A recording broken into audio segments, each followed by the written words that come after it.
Wow, I wasn't expecting to go up quite so soon. I don't think Allen Ginsberg needs much of an introduction, too. He's that guy right there with the lines coming out of his head, right behind me. Not loud enough. Can you hear me now? What did I say? I don't know. What did I say? The lion for real. I came home and found a lion in my living room, rushed out on the fire escape screaming, "Lion, lion." Two stenographers pulled their brunette hair and banged the window shut. I hurried home to Patterson and stayed 2 days. Called up my old Reichian analyst who'd kicked me out of therapy for smoking marijuana. "It's happened," I panted. "There's a lion in my room. I'm afraid any discussion would have no value." He hung up. I went to my old boyfriend. We got drunk with his girlfriend. I kissed him and I announced I had a lion with a mad gleam in my eye. We found up fighting on the floor. I bit his eyebrow and he kicked me out. I ended up masturbating in his Jeep parked in the street moaning, "Lion." Found Joey, my novelist friend, and roared at him, "Lion." He looked at me interested and read me his spontaneous Ignu high poetries. I listened for lions. All I heard was elephant, tiger, and hippogriff, unicorn, ants, but figured he really understood me when we made it in Ignatz Wisdom's bathroom. But next day he sent me a leaf from his Smoky Mountain retreat. "I love you, little Bobo, with your delicate golden lions, but there being no self and no bars, therefore the zoo of your dear father hath no lion. You said your mother was mad. Don't expect me to produce the monster for your bridegroom." Confused, dazed, and exalted, bethought me of real lions starved in his stink in Harlem. Opened the door. The room was filled with the bomb blast of his anger. He roaring hungrily at the plaster walls, but nobody could hear him outside through the window. My eye caught the edge of the red neighbor apartment building standing in deafening stillness. We gazed at each other, his implacable yellow eye and the red halo of fur waxed roomy in my own, but he stopped roaring and bared a fang, greeting. I turned my back and cooked broccoli for supper on an old iron gas stove, boiled water, and took a hot bath in the old tub under the sink board. He didn't eat me, though I regretted him starving in my presence. Next week he wasted away, a sick rug full of bones, wheaten hair falling, enraged and reddening eye as he lay aching, huge hairy head on his paws by the egg crate bookcase, filled up with thin volumes of Plato and Buddha. Sat by his side every night, averting my eyes from his hungry, moth-eaten face. Stopped eating myself. He got weaker and roared at night while I had nightmares. Eaten by lion in bookstore on Cosmic Campus. A lion myself, starved. Professor Kandinsky, dying in lion's flophouse circus. I woke up mornings, the lion still added, dying on the floor. "Terrible presence," I cried. "Eat me or die." It got up that afternoon, walked to the door with its paw on the wall to steady its trembling body, let out a soul-rending creak from the bottomless roof of his mouth. Thundering from my floor to heaven, heavier than volcano at night in Mexico, pushed the door open and said in a gravelly voice, "Not this time, baby, but I will be back again."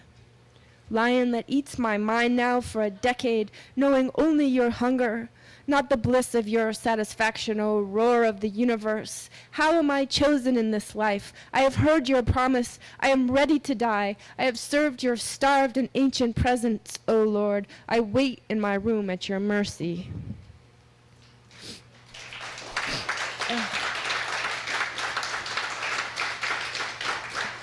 No, this is a big fat book, and I was looking through it. I got it from the library. Ginsberg wrote a lot of really great poems, but it was kind of comforting to realize he wrote a lot of really crappy poems too, and they're in here as well. Most of them are good. Some of them are. I'm not going to read this whole poem. I'm just reading a fragment from Kansas City to St. Louis, and of course, I'm going to read the St. Louis part. St. Louis calling, 20 years ago, 30 years ago, the Burroughs School, pink-cheeked Kenny with the fine blonde hair, his almond eyes, aristocrat gazed, Morphy teaching English and Rimbaud at midnight to the fawns. WSB, leather-cheeked, sardonic, waiting for change of consciousness unnamed in those days. Coffee, vodka, night for needles. Young bodies, beautiful, unknown to themselves, running around St. Louis on a Friday evening, getting drunk in awe and honor of the terrific future these red, dry trees at sunset go through 2 decades later. They could have seen the animal branches wrinkled to the sky and known the gnarled prophecy to come if they'd opened their eyes out of the whiskey haze in Mississippi riverfront bars and gone into the country with a knapsack to smell the ground.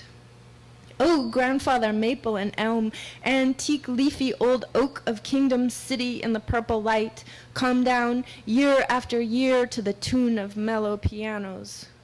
Salute, silent wise ones, cranking powers of the ground, awkward arms of knowledge, reaching blind above the gas station by the high TV antenna. Stay silent, ugly teachers. Let me and the radio yell about Vietnam and mustard gas. Torture, tear gas, legitimate weapons, worries language beyond my comprehension, the radio commentator says himself. Use the language today. A great blunder in Vietnam, heavy voices, a great blunder once you're in, one of these things, stay in, withdraw, language, from the mouths of senators, trying to think of senators, trying to think on their feet, saying, politely, shift linguals, said Burroughs, cut the word lines. He was right all along. A procurer of these dogs, take them from the United States, Major Cady, as long as it's not a white dog. Sentry Dog Procurement Center, Texas. No dogs trained are ever returned to the owner. French truth, Dutch civility, black asphalt, blue stars, tail light procession speeding east, the hero surviving his own murder, his own suicide, his own addiction, surviving his own poetry, surviving his own disappearance from the scene, returning in new faces, shining through the tears of new eyes. New small adolescent hands on tiny breasts, pale silken skin at the thighs, and the cherry prick raises hard, innocent heat pointed up from the muscular belly of basketball, high school, English class, spiritual victory, made clean at midnight in the bathtub of Old City, hair combed for love, millionaire body from Clayton or Spade Queen from East St. Louis laughing together in the TWA lounge, blue-lit airfields into St. Louis, past billboards, ruddy neon, looking for old hero renewed, a new decade. Hillwink of houses, monotone gray road bridging the streets, thin bones of aluminum sentinel dark on the suburban hump, bearing high wires for thought to traverse river and wood from hero to hero.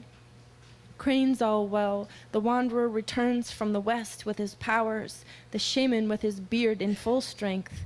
The long-haired crank with the subtle, humorous voice enters city after city to kiss the eyes of your high school sailors and make laughing blessing for a new age in America, spaced with concrete but sold by yourself with desire, or like yourself of perfect heart, adorable and adoring its own millioned population, won by self wakened under the radiant signs of power stations stacked above the river, highway spanning highway, bridged from suburb to suburb. Thank you very much.